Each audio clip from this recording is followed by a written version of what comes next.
Assalamualaikum warahmatullahi wabarakatuh, rekan dengar teman prima sudah berada kembali kita di program hari ini, program Halo Polisi, tentunya menghadirkan rekan-rekan dari Polres Tanah Laut dan kita akan menguak informasi-informasi pagi hari ini. Mungkin nanti diperkenalkan oleh Mbak Anissa ya, Mbak Ababang yang ada di sini ya. Dan hari ini kita luar biasa nih untuk pembahasannya, mencegah kejahatan cyber di era industri 4.0 ya. Dan memang sekarang lagi marak-marak ya. Ini apa ya, semuanya punya smartphone, semuanya punya Android di tangan. Jadi semuanya apapun bisa bisa dilakukan ya sekarang ya.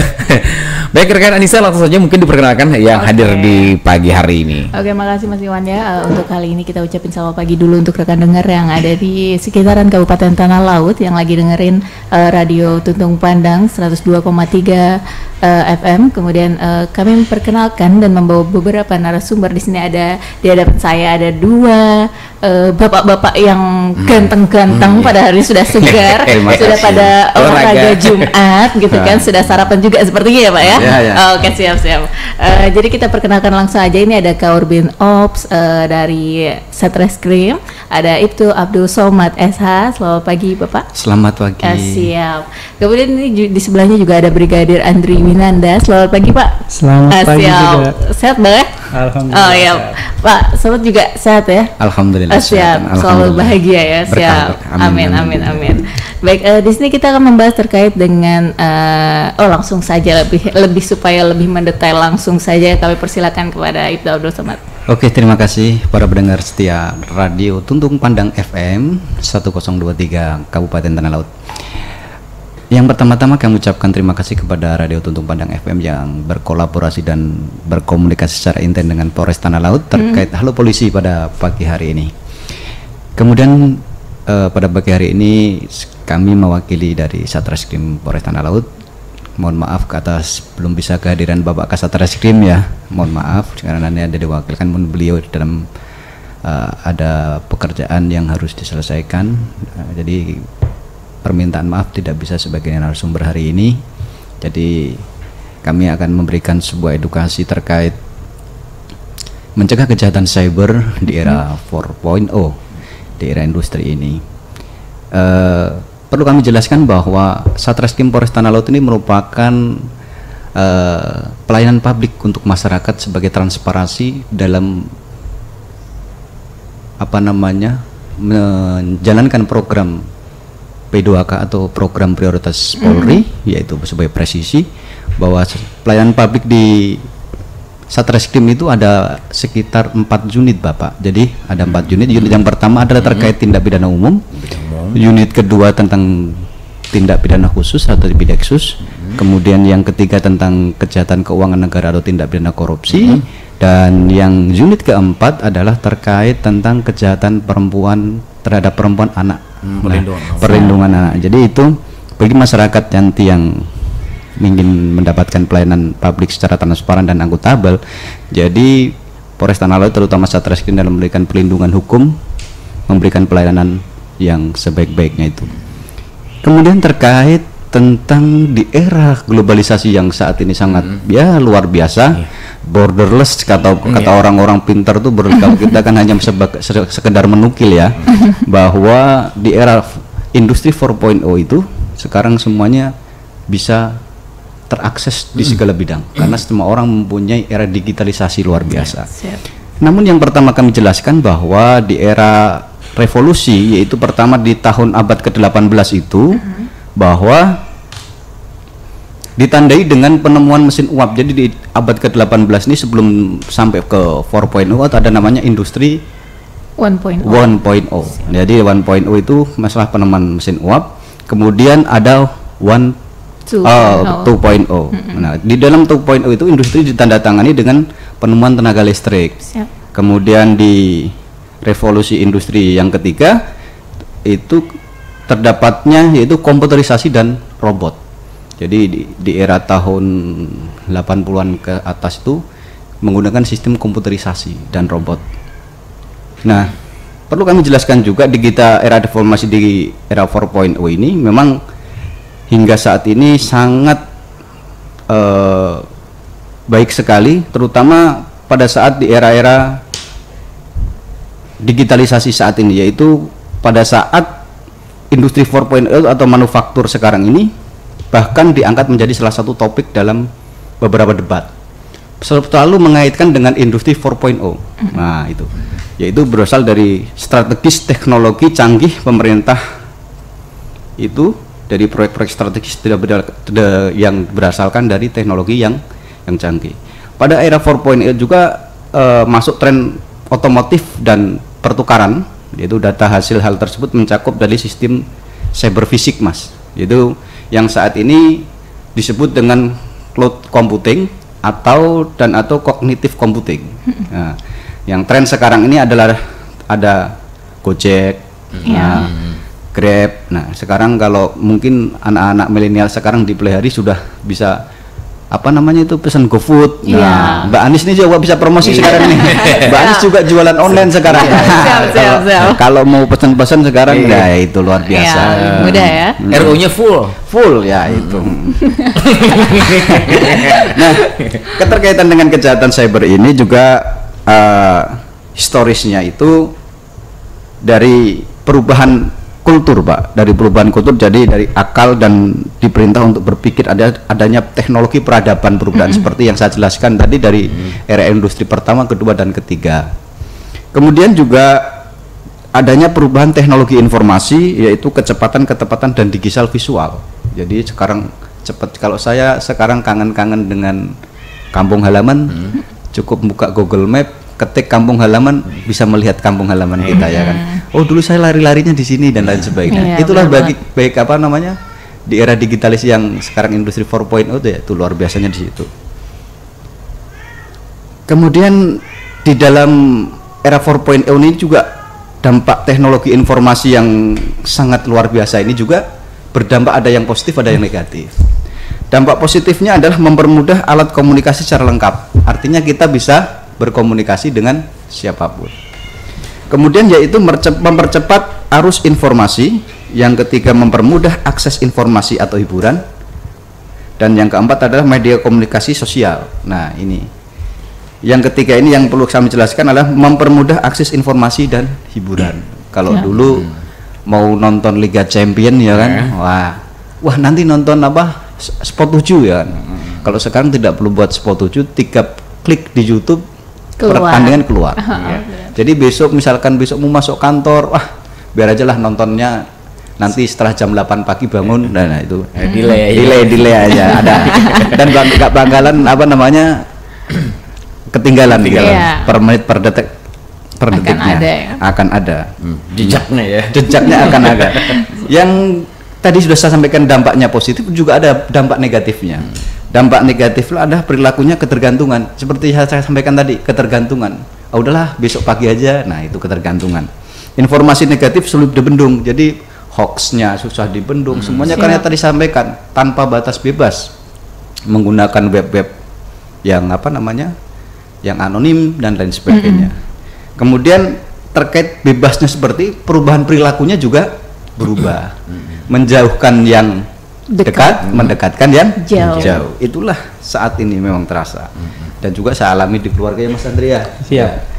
Apalagi kalau kita capek masuk rumah, ya kan, anak-anak main HP, ya kan, istri main HP, tinggal kita aja tidur, ya kan.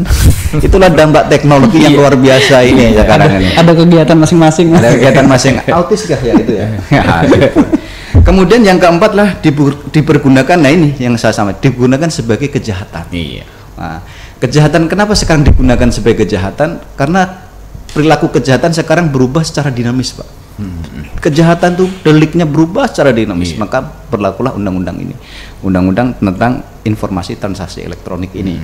Jadi perubahan kejahatan yang dulu secara konvensional berubah menjadi secara media. Nah, itu menggunakan medsos, menggunakan WhatsApp, menggunakan ya macam-macam kan itu. Itulah kejahatannya.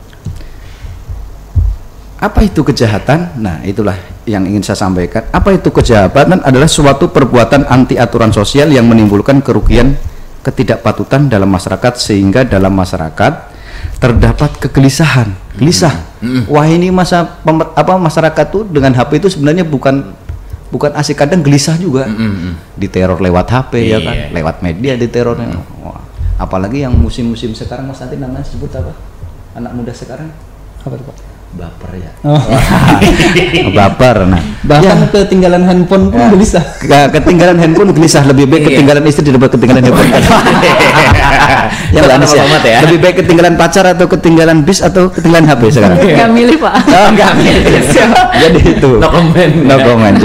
Jadi sekarang tuh kalau kita mau berangkat tuh yang dipegang HP mana? Ya, benar. Oh ya. Jadi itu. Jadi ketergantungan itu menimbulkan rasa kegelisahan dan sehingga timbul rasa ketidaktentraman. Masyarakat, negara harus memberikan hukum kepada pelaku kejahatan. Jadi ketika masyarakat sudah tidak tentram, jangan dapat teror dan lain sebagainya, kita sebagai aparatur pemerintah dari penegakan hukum memberikan perlindungan kepada masyarakat. Maka disitulah kita hadir memberikan suatu pelayanan terhadap masyarakat. Nah, sekarang yang saat ini kan memang di dalam dunia remaja ini, kalau kita tidak update status kadak gaul katanya. Iya, benar. Padahal Tinggal zaman, ya? Padahal itu sebagai deteksi dini bagi pelaku-pelaku kejahatan. Unda OTW jalannya. Wah, orangnya berjalan jalannya. Rumah kosong nih. Nah, itu bisa tahu kejahatan dan lain sebagainya. Nah, itu kemudian kadang sadar kadang kita sebagai pengguna media itu mencantumkan nomor HP di media dan lain sebagainya sehingga apa namanya itu data-data elektronik kita tersedot oleh orang sehingga dapat dilakukan oleh tindakan kejahatan. Ada yang mau ditambahkan Mas Andre? Kok senyum-senyum ya? Terima kasih. Ya, di era 4.0 ini pengamanan informasi merupakan salah satu aspek penting dari suatu sistem informasi. Namun pengamanan informasi cenderung kurang mendapat perhatian dari pemilik sistem informasi tersebut karena faktor kenyamanan dan kebiasaan aman yang biasa dirasakan. Faktanya kenyamanan selalu berbanding terbalik dengan tingkat keamanan itu sendiri. Dan kejahatan siber yang dilakukan secara perorangan maupun terorganisir dapat terjadi dalam lingkup lokal, nasional, regional, dan internasional. Dan dapat berpotensi mengancam kehidupan sosial, politik, ekonomi, budaya, keamanan, dan bahkan perdamaian dunia. Di sini kita perlu kerjasama di dalam negeri dan di luar negeri dengan pemerintah, sektor swasta, sektor publik, akademisi, lembaga penegak hukum lainnya. Perlu dibentuk dan ditingkatkan guna mencegah dan memberantas kejahatan cyber yang cenderung semakin meningkat dalam kualitas maupun kuantitas. Perlu diketahui sekarang pengguna internet di Indonesia dari total populasi sebesar 272,1 miliar, di situ pengguna handphone sebanyak 338,2 miliar. Nah, jadi kemungkinan rata-rata satu orang tuh ada punya 2 handphone, 3 handphone kan. Dari situ pengguna internet sebanyak 175,4 miliar dan pengguna media sosial sebanyak 160, miliar. Dan dari tersebut setiap harinya kita menggunakan internet rata-rata sebanyak 7 jam atau lebih. 3 jam menggunakan media sosial, nonton YouTube, mendengarkan musik, dan rata-rata ada juga yang bermain game. Untuk aplikasi yang biasanya sering digunakan paling banyak menurut data yaitu aplikasi YouTube. Barang buktinya saja. Pelakunya kita tidak tahu di mana beradanya. Nah, itulah tujuannya adanya seperti undang-undang cyber ini. Cyber diciptakan adalah merupakan data elektronik berupa tulisan, suara, gambar, peta, rancangan foto elektronik atau suara elektronik, telegram, telex yang memiliki arti dan bisa dipahami oleh orang yang dilakukan dengan menggunakan komputer atau jaringan komputer atau media elektronik lainnya sebagaimana dijelaskan oleh Brigadir Andre tadi. Jadi menggunakan beberapa jaringan. Maka pemerintah memberikan sebuah regulasi yaitu tentang adanya Undang-Undang Nomor 11 Tahun 2008 tentang informasi dan transaksi elektronik dirubah dan ditambah dengan Undang-Undang Nomor 19 Tahun 2016 tentang perubahan Nomor 11 Tahun 2008 tentang informasi dan Undang-Undang Informasi dan Transaksi Elektronik. Kemudian perlu kami jelaskan juga kepada masyarakat bahwa perbuatan tindak pidana informasi transaksi elektronik atau kejahatan cyber ini ada beberapa tindak pidana. Yang pertama adalah tindak pidana kesusilaan yang dilakukan di dunia cyber. Di situ dijelaskan sebagaimana dimaksud dalam pasal 27 ayat 1 bahwa setiap orang yang dengan sengaja dan tanpa hak mendistribusikan dan atau mentransmisikan dan atau membuat dapat diaksesnya informasi elektronik atau dokumen elektronik yang memiliki muatan yang melanggar kesusilaan. Nah, kalimat kesusilaan ini tafsirnya ada beberapa tafsir, sehingga kalau kita nggak pakai baju, apakah itu melanggar kesusilaan atau bagaimana? Nah, itu nanti yang menjelaskan adalah ahli tentang kesusiliaannya. Kemudian arti kesusilaan yang bertentangan dengan agama dan norma asusila adalah sensualitas atau pornografi. Itu yang disebut arti kesusilaan. Nah, kan, itu mendistribusikan, membagikan kiriman atau sensual pornografi itu tidak boleh.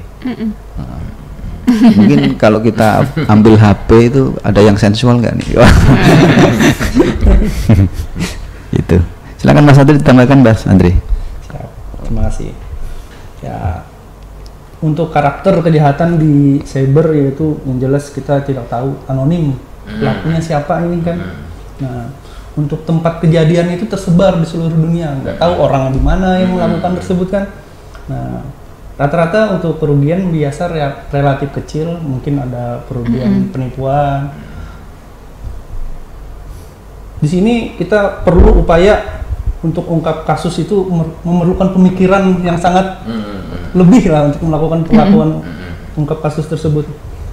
Nah, untuk biasanya yang delik-delik biasa muncul dalam dunia cyber seperti dijelaskan Pak KBO tadi, yaitu di Undang-Undang Nomor 11 Tahun 2008 yang diubah Undang-Undang Nomor 19 Tahun 2016 tentang ITE, yang mana seperti hacking, manipulasi data, intersepsi ilegal, phishing, pencurian data elektronik, interference, memfasilitasi tindak pidana terhalang, pencurian identitas. Dan untuk kejahatan konten ilegal dalam Undang-Undang ITE yaitu pornografi, perjudian, fitnah, pengancaman, pemerasan, penipuan yang membahayakan konsumen, ujaran kebencian, ancaman kekerasan. Serta dalam delik umum dalam KUHP juga ada mengatur yang terkait dengan ITE yaitu penipuan, pencemaran nama baik, fitnah, pemerasan, pengancaman, dan pemalsuan. Di delik pidana dalam Undang-Undang Nomor 1 Tahun 1946 tentang Peraturan Hukum Pidana, pasal 14 dan pasal 15 juga menjelaskan tentang berita bohong dan hoax. Dan di undang-undang lain yang terkait dengan ITE yaitu pornografi, porno aksi, telekomunikasi, tindak pidana pencucian uang, serta perlindungan konsumen. Data kasus kejahatan cyber di Indonesia, yaitu tren kejahatan cyber di Indonesia cenderung meningkat setiap tahunnya. Begitu juga dengan jumlah penyelesaian perkara. Pada tahun 2020, jumlah kejahatan cyber di Indonesia sebesar 2.789, untuk penyelesaian perkara sebanyak 645. Rata-rata jenis kejahatan cyber yang banyak dilakukan yaitu penipuan. Rata-rata banyak terjadi penipuan. Baik, Mbak Ijin, untuk yang di Kabupaten Tanah Laut sendiri, di Polres Tanah Laut, untuk penanganan terhadap tindak pidana cyber sendiri itu tingkat yang lebih tinggi di bagian penipuan juga berarti ya? Sama, bagian penipuan juga rata-rata korban melapor ke kantor itu biasanya penipuan lewat handphone, dapat hadiah mobil, atau kadang ada aja korbannya ya. Hari gini ada, gitu loh. Ada kerugian sampai hampir 50 jutaan gitu. Terus untuk di tahun 2021 sendiri ada nggak yang udah laporan terkait dengan tindak pidana cyber? Sejak Januari kemarin ada 5 laporan untuk dan semuanya penipuan ya? Rata-rata penipuan. Nah, mungkin kalau izin mungkin untuk memasukkan cloning Facebook seseorang ya Pak ya. Itu kan sekarang banyak marak terjadi. Jadi apa untuk di Tanah Laut sendiri kan apakah ada juga laporan terkait ini Pak? Karena biasanya mengintimidasi orang ya atau memfitnah orang dengan akun fax tersebut. Jadi apakah ada juga pelaporan di yang sekarang lagi marak juga di Kabupaten Tanah Laut nih? Untuk Apalagi mendekati pilkada nih ya. Tidak jauh-jauh ya. Ada beberapa untuk laporan ya Facebooknya dibajak, apa di situ rata-rata ya untuk korban biasanya kami bantu untuk memulihkan kembali akunnya. Ya, kalau tidak bisa kita bantu untuk melaporkan ke misalkan Facebook, kita bantu untuk melaporkan ke ngirim email ke Facebooknya untuk menutup akun tersebut. Siap. Ya. Bisa seperti itu ya. Jadi yang lain yang bagi yang mendengar ini bisa langsung kalau misalnya terjadi pada diri sendiri nggak usah khawatir, langsung aja konsultasi ke Polres Tanah Laut. Yang pertama itu ke bagian SPKT terlebih dahulu. Kemudian jangan lupa membawa handphonenya gitu kan, karena kan di situ letaknya gitu kan. Jadi bisa untuk pertanyaan lebih lanjutnya bisa dilihat di handphonenya itu sendiri. Dan nanti akan diarahkan langsung ke Satreskrim Polres Tanah Laut. Iya. Untuk mekanisme pelaporannya nih, Mbak. Untuk mekanisme pelaporan bagi korban ya. Atau bagi korban yang baik itu penipuan ataupun jadi bagaimana mekanisme pelaporannya, untuk apakah barang buktinya harus lengkap seperti ini atau gimana nih?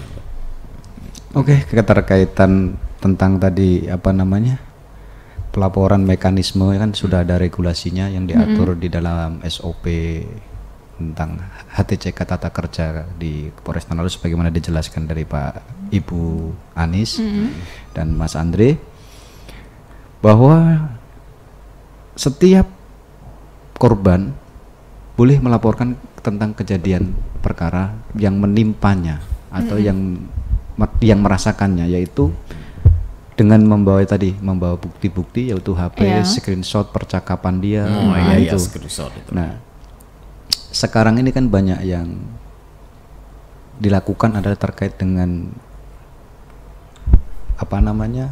penipuan. Yang menjadi korban ada kaum hawa, kemarin arisan online ya, ada online, jadi banyak kaum hawa ini kan kadang mata itu nggak bisa kan gitu ya Mbak Nis ya? Enggak, saya nggak setuju sebenarnya di sini. Saya merasa terintimidasi di sini. Jadi kalau lihat jual beli itu mohon diperhatikan kontennya, dilihat apakah itu akunnya benar apa tidak. Yang terkadang kan, wah ini harganya murah langsung dibeli, dikirim dan lain sebagainya. Jadi terkait mata tadi itu Mbak, bukan mata yang lain. Siap. Itu. Kemudian tetap datang langsung ke Satreskrim Polres Tanah Laut dan berkomunikasi, jadi itu tepatnya di unit 2 tindak pidana tertentu. Nanti akan ketemu langsung dengan penyidik yang akan melakukan analisa dan investigasi terkait perbuatan tindak pidana. Kemudian menyangkut tentang pencemaran nama baik atau penghinaan, ini ada perlu saya sampaikan mumpung saya di Radio Tuntung Padang FM, bahwa pencemaran nama baik ini adalah diksinya dilihat terlebih dahulu sebagaimana diatur dalam 310, 311 KUHP, kemudian diadopsi dalam pasal ITE bahwa pencemaran nama baik itu kontennya memuat tuduhan. Harusnya lihat dulu kontennya. Terkadang kan orang tidak melihat konten, itu tadi yang saya sampaikan kepada pendengar setia, orang baperan gitu. Ya kan? Misalnya contoh begini, saya habis telepon nih. Saya habis telepon ke Mbak Anis, saya ini sekarang nih bekerja di sini, lalu Mbak Anis buat status, setiap telepon yang diomongin kerjaan terus, sebel dah gua misalnya statusnya dia. Padahal itu kan nggak masalah, tapi saya karena kebawa keperasaannya, wah datang ke kantor, ini Mbak Anis ini maksudnya apa Pak? Masa menulis konten seperti ini? Baper ya. Nah itu yang perlu diperluaskan. Dilihat dulu kontennya memuat tuduhan atau ejekan dan celaan terhadap sifat. Nah, sifatnya apa delik aduan itu loh? Sifat ini adalah delik aduan. Jadi orang yang merasakan langsung lah yang bisa membuat pelaporan. Kemudian harus yang ada melaporkan dari pihak yang dicemarkan atau dihina. Nah, ini lihat dulu kontennya penghinaannya. Sekarang tuh banyak tiba-tiba datang ke kantor, Pak saya dicemarkan di HP, dan sebagainya. Sama di dalam konten Facebook, media Facebook, Instagram, WhatsApp. Dilihat dulu platformnya itu platform apa dulu. Nah, apakah platformnya tuh person to person?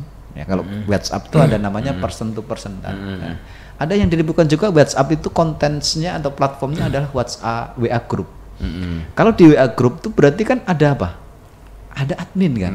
Berarti ketika ada admin berarti tidak semua orang dapat masuk ke dalam grup tersebut. Nah, Ketika tidak semua orang dengan grup tersebut, berdasarkan keterangan ahli pidana ITE itu termasuk masih dalam dunia privasi. Privasi masih, bukan publik. Masih sifatnya bukan sifat ini karena kadang orang berpikir kan secara apa namanya universal bahwa ketika sudah masuk WhatsApp orangnya banyak umum nih. Nah, padahal di dalam konten atau platform WhatsApp itu kalau sifatnya masih ada adminnya dan lain sebagainya itu disebut masih konten masih privasi karena harus seizin admin. Komunitas tertentu kalimatnya lah. Kalau komunitas tertentu berarti kan tidak sifatnya bukan publik. Itu udah harus dilihat platformnya dulu. Ya. Kemudian yang kedua adalah dilihat juga tentang di Facebook juga. Kalau kadang di Facebook kan ada yang di-tag, nah ada gambar yang bola dunia berarti sifatnya publik dan sebagainya. Jadi perlu diperhatikan itu yaitu tentang konten-konten yang sekarang yang sering dilaporkan ke masyarakat itu adalah pencemaran nama baik dan penipuan. Tadi yang apalagi penipuan yang sekarang tuh modelnya macam-macam Mas. Ada beli kotak kardus, ada minyak di dalam ada kupon dapat hadiah kan secara kadang kan kita secara logika aja kan kita nabung kadang tiba-tiba dapat mobil kan nggak mungkin kan. Yang kita nabung aja beli mobil nggak bisa kok tiba-tiba dapat mobil kan gitu loh. Siapa yang ngasih? Sodakoh itu namanya. Cuma terkadang kan kita di bawah alam sadar ketika dapat sesuatu seperti itu ya mudah-mudahan dapatlah ternyata itulah penipuan. Itu menarik sekali. Ini kita mau bahas lagi nih terkait dengan penipuan ya masing-masing. Sekarang itu yang lagi in itu sebenarnya lebih banyak ke penipuan cyber berkedok investasi. Nah itu lagi in banget kan sekarang lagi kita lihat sendiri di IG itu berapa kali saya scroll dan pasti akan muncul beberapa sekuritas baru gitu kan. Jadi dia pokoknya menceritakan tentang cara berinvestasi dan kita mengetahui sekarang tuh kayak yang kemarin baru ditutup sama Kominfo seperti TikTok Cash, kemudian ada Snack Video kalau nggak salah ya. Tapi itu kemarin yang saya dengar itu bahwa ada dibuka lagi untuk Snack Video, apakah itu benar atau bagaimana? Dan saya minta ini ya, bagaimana caranya masyarakat untuk apa sih yang perlu diperhatiin? Apakah itu aman atau tidak untuk mereka berinvestasi dalam dunia cyber? Ini kejahatan ini disebut dengan fintech Mas. Siap. Kejahatan finansial teknologi namanya. Siap. Kejahatan finansial tentang fintech ini diatur dalam undang-undang cyber juga diatur dalam tentang usaha. Nah, bahwa finansial teknologi ini di dalam Kementerian Keuangan sudah dijelaskan ada beberapa perusahaan fintech yang sudah ada legalisasinya dari kementerian. Siap. Namun ada juga namanya finansial teknologi atau kita yang bisa berusaha melalui fintech itu yaitu juga ada yang di luar atau di bahasanya kalau bahasa hukumnya ilegal. Nah, maka dari itu kita harus juga memahami mana yang diatur oleh aturan undang-undang, mana yang itu. Nah, terkadang cuma masyarakatnya pengennya kan dapat uang banyak. Seperti yang sekarang ada arisan online, pinjaman online dan lain sebagainya itu. Sekarang kan di dalam yang finansial teknologi itu kalau diatur di dalam konvensional kalau kita hutangnya 2 juta kan bayarnya 2 juta. Tetapi kan ini enggak Mas, kalau di pinjaman online itu kita hutang 2 juta, uang yang kita terima itu bisa 1.500.000. Nanti pengembaliannya juga ada sekitar 2 juta sekian kalau nggak salah.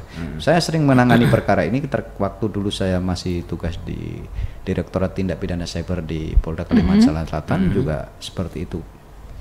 Nah, ini mumpung saya di sini juga ingin saya sampaikan terkait tentang kejahatan fintech, finansial teknologi. Siap. Tata caranya juga bagaimana? Nanti saya sampaikan.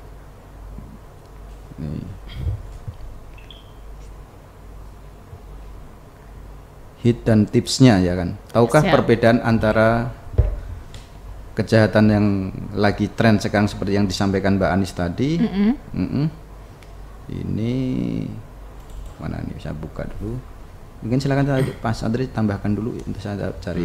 Mungkin kita break sejenak dulu ya. Iya, benar banget itu. Presentasikan. Baik rekan-rekan, kita akan kembali lagi di program polisi. Sekarang kita kembali di Halo Polisi di pagi Jumat hari ini, dan bagi Anda yang ingin berkontribusi, Anda bisa bergabung langsung ya melalui WA ataupun juga telepon kita di 0811 5012 304. Jadi buat Anda yang ingin bergabung bersama kami, silahkan aja untuk ditelepon langsung di 0811 5012 304 ya. Dan pembicaraan kita menarik sekali ya Mbak Anisya hari ini, yang kejahatan cyber ini memang saat ini emang luar biasa innya ya. In sekali. Iya, apalagi sekarang Bang Sumatnya mungkin ada ya sekarang bisa pinter-pinter ya para pelakunya ini, ada yang phishing duluan ya, phishing dulu jadi orang tertarik untuk pinter marketing ya. Iya. Jadi kayaknya phishing dulu ini yang biasanya yang luar biasa ya.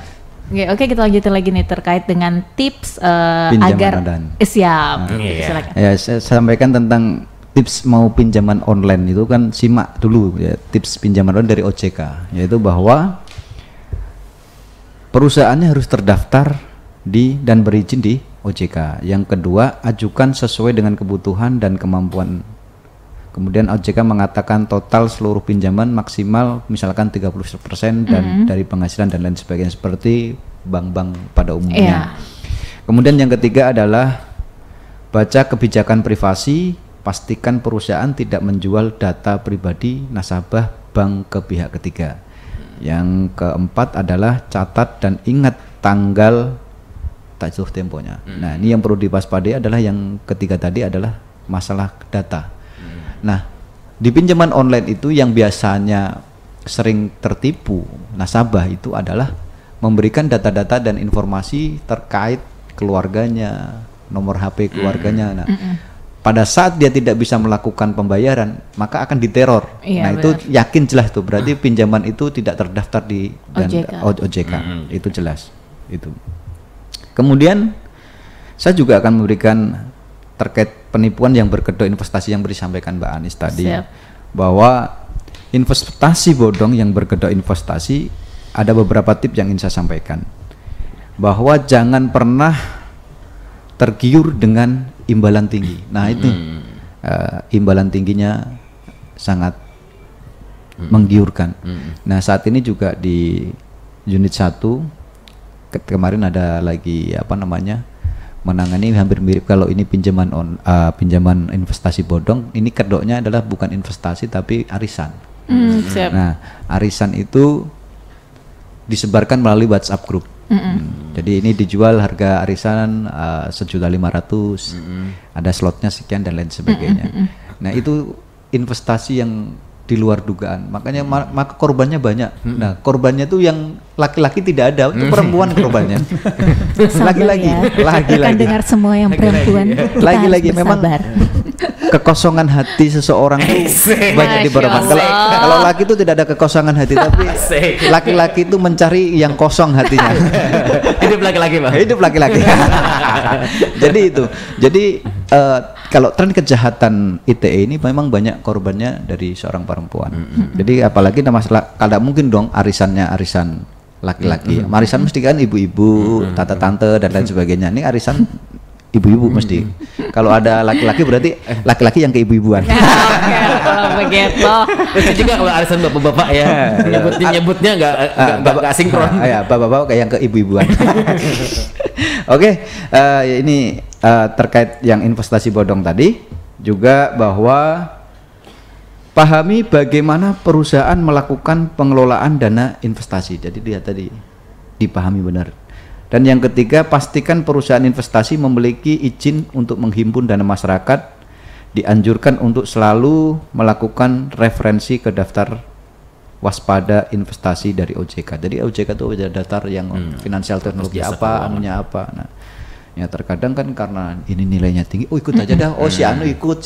Itu dapat terus, padahal duitnya yang sini korban yang ini diputar ke sini, yang ini putar ke sini ya. Kalau bahasa sekarang kita putar tapu lilit kayak jalan kunyit. Rusak pula. Iya. Gitu. Curhat nih. Ulun kadang ngomong rusak lah. Iya, ulun juga. Oke. Silakan Mas Andri kalau menambahkan. Ya, mungkin menambahkan ya untuk tips untuk menghindari phishing, yaitu kita bisa simpan data untuk diri sendiri, misalkan seperti email, password, jangan sampai disebarluaskan atau diberikan ke seseorang, dan jangan mudah menerima permintaan pertemanan dari orang asing yang tidak kita kenal. Dan amankan akun Anda seperti barang berharga. Tinjau aktivitas akun Anda dan hapus spam. Cek fitur keamanan dari Facebook, misalkan dari Twitter ada kan biasanya untuk pengamanannya. Kalau terjadi sesuatu, ambil tindakan dan laporkan ke media sosial yang terjadi salah gunakan. Dan untuk cara pengamanan yaitu kita bisa meningkatkan kesadaran bahwa penting untuk menjaga data diri. Recheck setiap informasi, jangan mudah untuk menyebarluaskan, misalkan ada berita apa, cek dulu benar, saring sebelum sharing biasanya kan. Betul. Nah. Berpikir sebelum memposting ya. Iya. Oh iya, itu semuanya sih ya. Sekarang sering banget kayak gitu. Tanganmu adalah harimaumu. Jari jari. Salah ya, salah. Jari. Jadi itu lagi untuk rekan dengar semua, kita himbau ya sekali lagi bahwa kita harus meningkatkan kewaspadaan dalam era industri 4.0 menuju ke society 5.0. Jadi kedepannya itu kita akan semakin bergantung sepertinya terhadap teknologi informasi dalam bentuk apapun gitu kan. Iya, ketinggalan kalau nggak bergantung gitu. Benar-benar. Sebagaimana juga saya pernah baca dari Surel gitu kan, bahwa Wakil Ketua DPR RI pun menyatakan bahwa 3 model kejahatan berat itu ada narkoba, kemudian ada cybercrime dan terorisme. Jadi cybercrime itu termasuk dalam kejahatan berat. Jadi ya untuk para pelaku mohonlah jangan menyakiti yang lain gitu kan. Iya, terorisme sekarang cybercrime ya. Iya, terorisme juga sekarang menggunakan cyber. Iya, kan? benar. Jadi lebih mawas diri lagi untuk masing-masing masyarakat kan gitu ya. Udah kalau misalnya nggak ngerti nggak usah aja gitu, nggak usah jangan mudah untuk tergiur gitu ya. Jangan mudah untuk tergiur. Dia mengulang kembali sedikit ya mungkin kepada Bang Somat ya. Sekarang ini kita di Tanah Laut aja untuk Kabupaten Tanah Laut ya, grup informasi publik itu di Facebook itu luar biasa banyak sekarang ya. Dan juga dan admin-adminnya juga ada yang sembarangan untuk memuat informasi yang belum tentu kebenarannya. Jadi banyak komen-komen di bawahnya yang mengatakan bahwa wah ini admin nih sembarangan untuk men-share kembali gitu. Jadi apakah ini himbauannya untuk para admin grup informasi Tanah Laut nih Pak yang sekarang banyak sekali ya. Jadi untuk himbauannya ataupun juga mungkin kalau ada tindakannya ataupun juga ancaman hukumannya bisa disampaikan ya Pak. Oke, saya jawab dulu Mas Andre ya. Silakan. Keterkaitan informasi publik yang tidak sesuai atau kadang-kadang kita menyebutnya dengan bahasa yang di luar bahasa Indonesia adalah berita hoax. Sebenarnya di dalam berita hoax juga diatur juga dalam Undang-Undang Nomor 1 Tahun 1946 tentang peraturan hukum pidana bahwa pemberian informasi yang tidak sesuai dan mengakibatkan kegaduhan di masyarakat itu dapat dihukum dengan pasal 14 dan pasal 15 sebagaimana diatur dalam Undang-Undang Nomor 1 Tahun 1946 dan Undang-Undang ITE. Nah, kenapa kita masih menggunakan Undang-Undang 1946? Karena di situ sudah diatur tentang pencemaran dan pemberian yang membuat kegaduhan tadi. Kenapa juga dia ada regulasi dengan ITE? Karena dia menggunakan media melalui internet, dunia, kalau bahasa kita dunia maya. Maya dunia nggak jelas tapi jelas adanya kan gitu. Sehingga membuat kegaduhan di masyarakat, sehingga Harkamtipmas pemeliharaan keamanan dan ketertiban masyarakat juga akan terganggu. Jadi terkait admin-admin yang ada informasi di Tanah Laut, coba gunakan seperti yang disampaikan Brigadir Andri tadi, tetap sharing apakah informasi ini benar apa tidak. Jangan sesekali langsung di-share di grup dan lain sebagainya, sehingga keakuratan informasi dapat menyebabkan kegaduhan dalam masyarakat gitu ya. itu. Siap.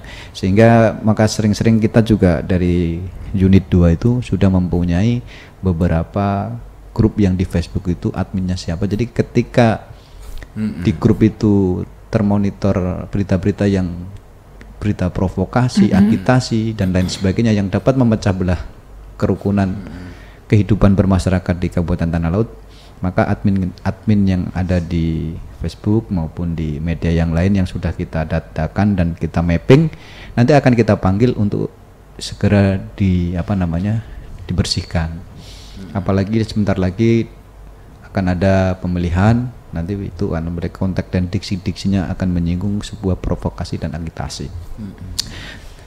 Itu yang dapat saya sampaikan. Kemudian juga saat ini kan lagi zaman pandemi COVID, kami juga menyampaikan dari Direktorat Tipid Cyber, jangan pernah unggah sertifikasi digital COVID karena di situ ada barcode. Nah, itu perlu saya sampaikan di era sekarang ini buat teman-teman yang sudah disuntik vaksin Sinovac. Nah, kalau alhamdulillah sama Mas Andri saya alhamdulillah sudah disuntik, Pak. Makanya segeran.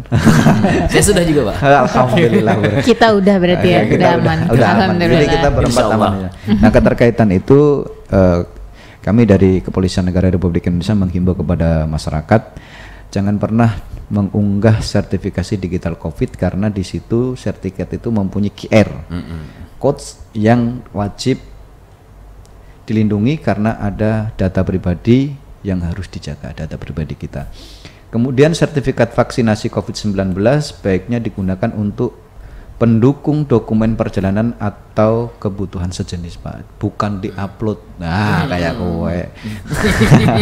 Kemudian yang ketiga adalah jangan pernah unggah sertifikat digital tersebut karena bisa saja data kamu digunakan untuk hal-hal yang negatif atau untuk kriminal.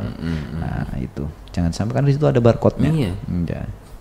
Sama sih itu ya, untuk yang di paket-paket itu kan juga ada barcode-nya, kita himbau juga untuk tidak menyebarluaskan ya di untuk datang nih barang gitu kan, barcode-nya padahal ada alamat, ada nama, ada di situ, nomor handphone juga ada di situ.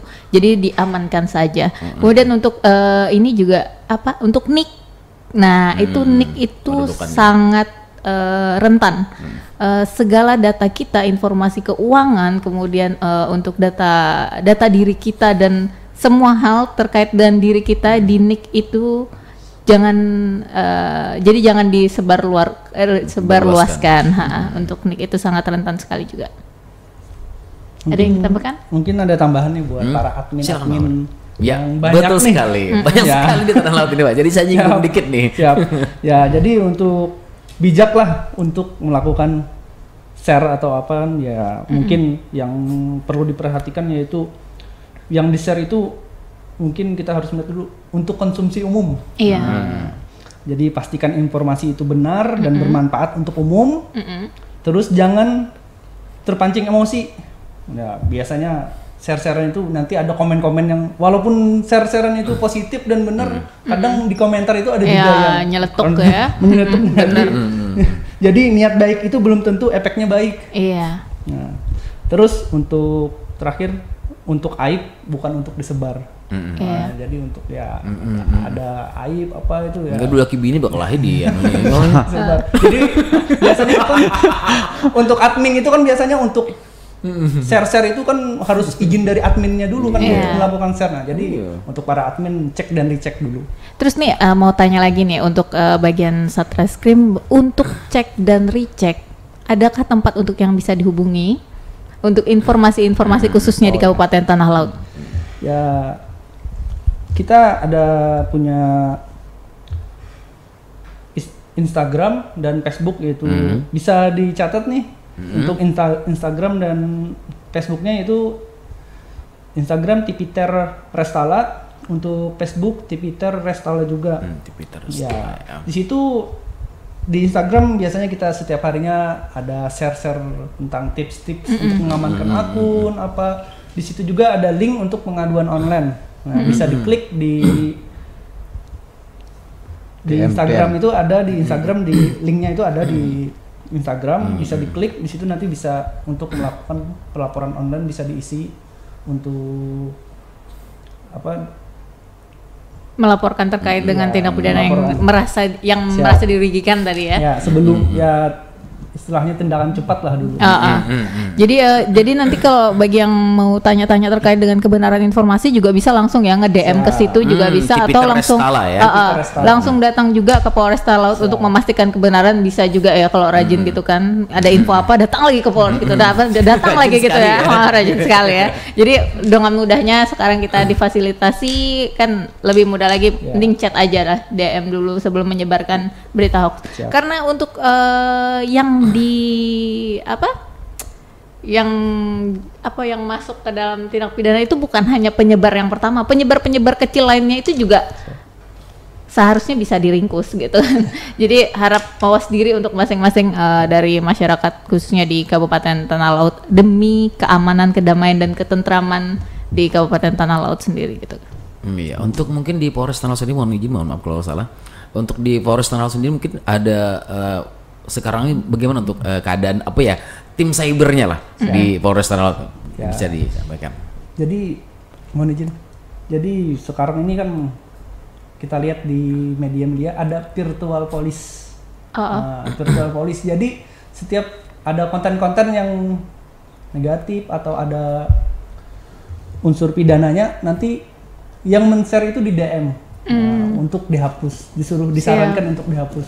Jadi sebelum kita melakukan men-DM seseorang itu yang mengupload atau men-share berita negatif itu, kita melakukan koordinasi dulu. Konten ini memang salah nggak, memang negatif nggak? Jadi kita koordinasi ke ahli-ahli di bidangnya, dan apabila konten itu memang bersifat ujaran kebencian atau hoax, kita melakukan peringatan kepada penyebar untuk melakukan menghapus konten tersebut. Jadi untuk beberapa peringatan, mungkin kalau tidak diindahkan mungkin orang tersebut bisa dipanggil kalau diketahui nih orang tersebut kan, atau kalau akun itu anonim kita bisa mengajukan untuk diblokir, jadi dihapus. Ini kita juga mohon bantuan ya bagi masyarakat sekitar di Kabupaten Tanah Laut untuk dapat membantu dari tim cyber patrolnya Polres Tanah Laut dengan cara juga bisa langsung nge-DM ke IG tadi, memberikan informasi mungkin ada berita hoax atau kayak gimana gitu kan. Jadi bisa ditindaklanjuti karena sebagaimana kita ketahui sendiri tim dari cyber patrol itu jumlahnya terbatas, sedangkan yang pemain dari media sosial di Kabupaten Tanah Laut itu juga sangat luar biasa dan banyaknya. Harus berkeahlian khusus juga timnya itu ya. Programmer jadi, juga. Oke. Programmer maksudnya. Oh iya. Bukan drummer ya. Bukan drummer. Saya tadi mau. Oke. Jadi mohon bantuannya bagi masyarakat sekitaran Kabupaten Tanah Laut untuk dapat membantu demi keamanan dan ketentraman lagi di Kabupaten Tanah Laut gitu kan. Dan mungkin kita di penghujung waktu nih Mbak Anissa ya, mungkin kita minta closing statementnya atau himbauan kepada masyarakat Bang Sumar dan juga Bang Andre. Oke. Dipersilahkan kepada Bapak untuk berikan ini berarti conclusion. terakhir nih. Kata pamungkas ya. Kata pamungkas. Pamungkas. Pamungkas. Jadi To the bone. Kata pamungkas saya di narasumber sekarang ini terkait pencegahan kejahatan cyber di era 4.0 adalah,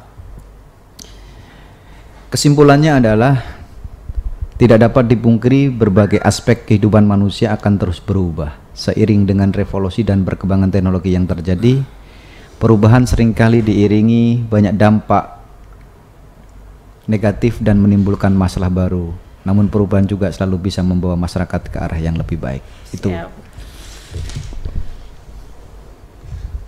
Mungkin saya ada kutipan nih. Pantun juga bisa. Jadi untuk apabila kita bermain media sosial, jadi di situ kita ada dua pilihan yang untuk diri kita bermain media sosial. Pertama, kita bisa menjadi korban. Dan yang kedua, kita bisa menjadi pelaku kejahatan tersebut. Tanpa kita sadari ya. Tanpa kita sadari. Dan saya mengutip dari kata-kata Newton Lee, yaitu ada garis tipis antara kebebasan berbicara dengan perkataan yang mendorong kebencian. Kebebasan berbicara mendorong perdebatan, sedangkan ujaran kebencian memicu kekerasan. Wah. Ya, terima kasih. Sip. Keren kan?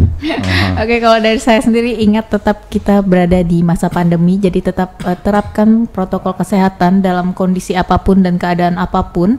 Kemudian untuk investasi dan lain pinjaman dan lain sebagainya, tolong dipastikan bahwa itu sudah terdaftar di OJK. OJK itu adalah Otoritas Jasa Keuangan. Jadi itu menjamin dari keamanan gitu kan. Ya, setelah ada itu mungkin kita bisa percaya sekitar 55% lah, sisanya ya dari data-data dan perjanjian dari dalam setiap perjanjian yang dibuat gitu kan. Kemudian untuk lebih mawas diri lagi untuk masyarakat di era digital seperti ini menuju ke Society 5.0, tetap hati-hati dan hati-hati, jangan sembarang share, kemudian jangan mudah terpancing dengan keuntungan yang besar dan cepat, kemudian pokoknya kita harus bisa beradaptasi karena semakin ke depan teknologi akan semakin dikembangkan gitu kan. Oke. Dari kami mengucapkan terima kasih Polres Tanah Laut. Selahilaf mohon maaf, wabillahi taufiq wal hidayah. Wassalamualaikum warahmatullahi wabarakatuh. Waalaikumsalam warahmatullahi wabarakatuh. Ya, luar biasa pembicaraan kita hari ini. Yang pasti harus berhati-hati dan waspada ya. Kejahatan terjadi bukan hanya kayak TV ya. Baik, kira-kira terima kasih buat Anda semuanya yang sudah bergabung di sini juga. Anda bisa menyimak kembali siaran yang mungkin belum sempat kita simak ya. Anda simak, bisa Anda mengunjungi YouTube channel kita di Radio Tutup Bareng FM 102,3. Baik ya, terima kasih sekali lagi buat Pak Soma, Bapak Andre juga, Mbak Nisa yang sudah bergabung di sini Polres di Halo Polisi ya. Mudah-mudahan semuanya sehat ya. Dan tentunya sebagai pengayuh masyarakat terus melayani ya. Baik, rekan-rekan, tetap stay bersama kami di 102,3 bagian karena masih banyak program acara menarik yang bersembahkan, baik informasi pendidikan dan juga hiburan. Tetap bersama kami di Radio Tubareng FM, radio berinteraksi untuk pembangunan Tanah Laut. Assalamualaikum warahmatullahi wabarakatuh.